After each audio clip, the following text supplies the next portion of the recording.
Barack Obama Sr., father of former President of the USA, was one of the first Kenyans to benefit from the Kennedy Student Airlifts that saw the beginning of a stream of Kenyans traveling abroad to acquire an education. Since then, hundreds of thousands of Kenyans have ventured abroad in search of a brighter future.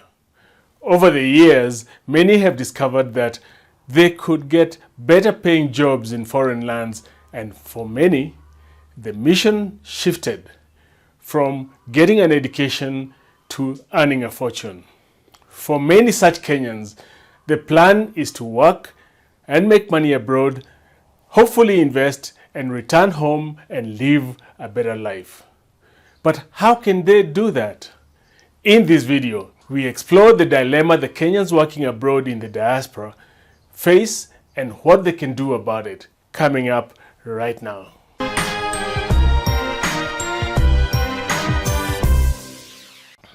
Hi, I'm Manyara Kirago and this is Money Skills, the channel that informs, educates, and sometimes challenges conventional thinking to help you manage your money better and ultimately help you attain financial independence. If you are new here, please click the subscribe button and the bell icon to be informed whenever I upload a new video. The first flight with a group of young Kenyans, 68 men and 13 women, landed in New York on 11th September 1959, and the rest is history. Each year, many Kenyans travel abroad in search of a better life, and some achieve a measure of success. Indeed, Kenyans working abroad send home huge amounts of money each year. Many send such money to support their immediate and extended families. They pay for school fees, rent, medical bills, and other living expenses of their loved ones back home. In addition, many send money back home to invest with the hope that they will be financially independent when they eventually return to their motherland. While this is a noble goal, way too many of these adventurers end up being frustrated after having taken big risks, foregone many luxuries, and worked their fingers to the bone, often at 2 or even 3 jobs at a time, to earn the money they send back to Kenya. A man I will call Michael worked in the United States for almost 10 years. Saving was not easy. Michael lived a frugal life and took on an extra job to be able to send money home, as he was determined to return home a rich man, never to struggle financially again. His plan appeared to be foolproof. He would send money to his brother, who would buy a plot for him, and then construct rental houses which will generate an income. His brother would also build a residential house for Michael to settle in when he returned. Over a period of 5 years, Michael sent money every 3 months or so using one of those international money transfer companies. In their monthly telephone conversations, his brother made reports about his progress with the projects. During the first year, he purchased a vacant plot of land, and by the middle of the 3rd year, reported the construction had begun.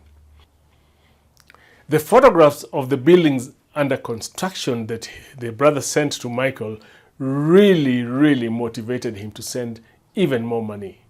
To cut a long story short, Michael eventually came home to find that his brother had been squandering his money and had only purchased a worthless, waterlogged plot that did not even have a clear title. The photographs that had excited Michael so much were taken at someone else's construction site. Michael lost not only the money and so many years worth of savings, but also his relationship with his brother, since they no longer were in speaking terms. Many people have found themselves losing money invested through people they know, both in passive and non-passive investments, including many who send money to start a business. Of course, not every relative or friend will fleece you in this way, but why take a chance? Anyway, they may be very honest but lacking in competence. Another possible cause of devastating financial loss is relying on investment salespeople.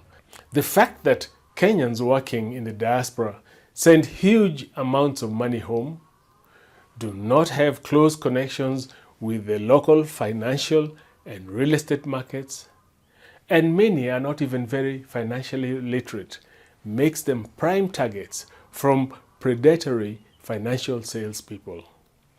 People working abroad have been sold unit trust investments that turned out to be commission-laden white elephants with brutal surrender charges.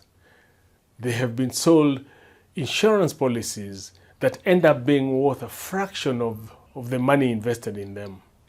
Many have bought houses off-plan that ended up being just an illusion. Others have invested in greenhouse projects and forex trading accounts where they lost all their money.